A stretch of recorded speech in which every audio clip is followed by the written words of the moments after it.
जरूरी है। नमस्कार दर्शकों, ये है MNS news network.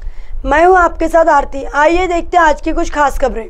Buldhana Chhatrapati Sambhaji Maharaj की जयंती के अवसर पर खामगांव की एक भव्य मोटरसाइकिल रैली हर जगह बड़े उत्साह के साथ मनाई जाती है। मराठा पाटिल युवा समिति की ओर से हर साल की तरह छत्रपति संभाजी महाराज की जयंती के अवसर पर एक भव्य मोटरसाइकिल रैली का आयोजन किया गया।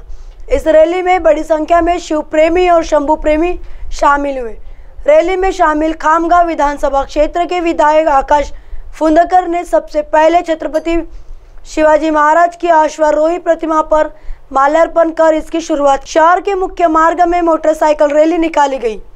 इस अवसर पर विभिन्न राजनीतिक और सामाजिक संगठनों द्वारा मोटरसाइकिलों का स्वागत किया गया। उक्त मोटरसाइकिल रैली का समापन मराठा पाटिल हॉल में किया गया। प्रतिवर्ष कई सामाजिक कार्यक्रमों का आयोजन मराठा पाटिल हॉल में किया जाता है।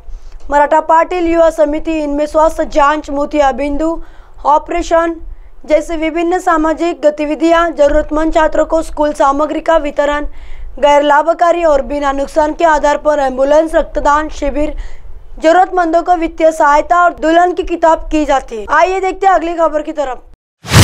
कल्याण महावितरण के ट्रांसफार्मर में तकनीकी खराबी से टीवी, फ्रिज सहित बिजली के उपकरण जल गए। कल्याण के पास मोहने इलाके में शिव सृष्टि कॉम्प्लेक्स में रात करीब 2 बजे अचानक बिजली आपूर्ति बंद कर दी गई, जिसके बाद इस इमारत के कुछ निवासियों के टीवी, फ्रिज, एसी और पंखे से धुआं निकलने लगा। अचानक बिजली के उपकरणों से धुआं निकलने से नागरिकों में भय का माहौल फैल गया। अचानक ओवरलोड होने के कारण ऐसा हुआ। इस क्षेत्र में बिजली आपूर्ति करने वाले ट्रांसफार्मर में तकनीकी खराब आने से उपभोक्ता प्रभावित हुए। इस घटना में नागरिकों ने टीवी, फ्रिज, एसी और चार्जिंग मोबाइल फोन भी क्षतिग्रस्त हो गए। यहाँ के नागरिकों की मांग की थी कि इस मामले में महावितरण का दोष है और महावितरण को मुआवजा देना चाहिए। इस संबंध में जब महावितरण के पदाधिकारी विजय मौर्य से संपर्क किया गया तो इस क्षेत्र में ट्रांसफार्मर में तकनीकी खराबी के कारण यह घटना हुई।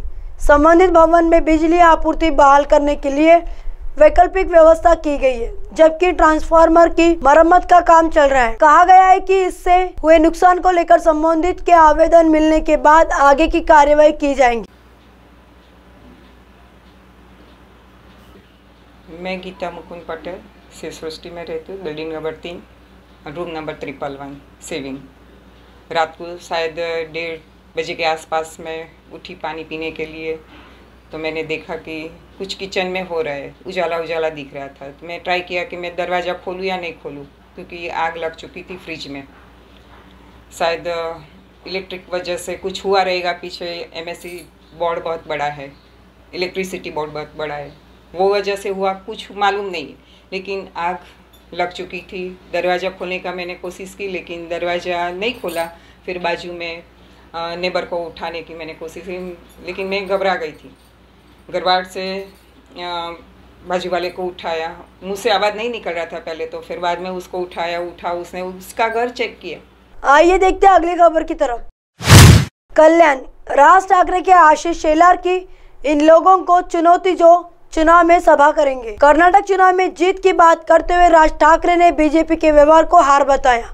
उनके साथ साथ बात करते हुए शेलार ने भाजपा विधायक के रूप में राज ठाकरे की आलोचना की। राज ठाकरे ने इस आलोचना का जवाब दिया है। ये वे लोग हैं जो चुनाव के दौरान बैठकें करते। नरेंद्र मोदी ऐसी दरियादली कैसे दिखा सकते कि कुछ बातें विपक्ष की भी मानो तो मान ली जाए। उनकी पार्टी के निचले लोगों को पता होना चाहिए भारत जोड़ो यात्रा को छुपाने की कितनी भी कोशिश की गई, उसका असर कर्नाटक में देखने को मिला। कुछ बातों को बड़े दिल से स्वीकार करना चाहिए। कौन नहीं जानता कि उनका वजूद मूल रूप से मोदी पर टिका है। राज ठाकरे ने आशीष शेलार की आलोचना करते हुए कहा की उनके बारे में ज्यादा नहीं सोचणे वाला हूँ। स्वप्न पाहतात ते अशा प्रकारच्या स्वप्नाच्या प्रतिक्रिया देतात, टीका केली। मुळात पहिल्यांदा काय, ज्यांचा पोचच नसते ना त्यांना या गोष्टी सुचू शकतात। आणि ही कोण लोक आहेत मुळात, की ज्यावेळेला अशा जेव्हा निवडणुका असतात त्यावेळेला कुठेतरी नाक्यावरती जाऊन सभा घेणारे लोक असतात। पहिली गोष्ट, आपण किती काही गोष्टी अशा असतात ना विरोधकाच्या जरी असल्या ना तर त्या गोष्टी मान्य करायला पाहिजेत। आणि ते मला असं वाटतं मोठेपण किंवा तशा प्रकारची गोष्ट हे जर नरेंद्र मोदी करू शकतात तर मला असं वाटतं त्यांच्या पक्षातल्या खालच्या लोकांना, कार्यकर्त्यांना कळल्या पाहिजे। आणि त्या भारत जोडो यात्रेचा किती जरी त्या झाकायचा प्रयत्न झाला तरी त्याचा परिणाम झाला आणि तो परिणाम तुम्हाला कर्नाटकात दिसला. हे मला असं वाटतं काही गोष्टी तुम्हाला मोठ्या मनाने मान्य करायला पाहिजेत. आपण एखाद्या पराभवामधनं काय बोध घेतो, हा बोध घ्यायचाच नसेल काही जणांना, वागा तसेच. त्यांनी असाही आरोप केलाय की केवळ अस्तित्व टिकवण्यासाठी तुम्ही अशा प्रकारच्या प्रतिक्रिया देताय. नाही, मुळात कसं आहे, ह्यांचं अस्तित्व मुळात मोदींवरती आहे. ह्यांना अदरवाईज खाली कोण ओळखतं? नाही, यांच्याच फारशा बोलण्याला वाटेल काही जात नाही मी. छोटी माणसं आहेत. Okay, thank you sir. अब आप हमारे चैनल को आपके मोबाइल पर भी देख सकते हैं. मोबाइल ऐप पर देखने के लिए प्ले स्टोर से MNS news TV app download करें. Insta link, Twitter, iQOO, Facebook और कई सोशल मीडिया के प्लेटफॉर्म पर हमारा चैनल उपलब्ध है. आप इसे यूट्यूब पर भी देख सकते हैं. आप हमारे चैनल को लाइव भी देख सकते हैं www.mnsnewstv.com पर. फिलहाल वक्त तो चला दर्शकों ब्रेक का. ब्रेक से लौटने के बाद देखिएगा देश और दुनिया की तमाम खबरें. बने रहिए MNS न्यूज़ पर. नमस्कार.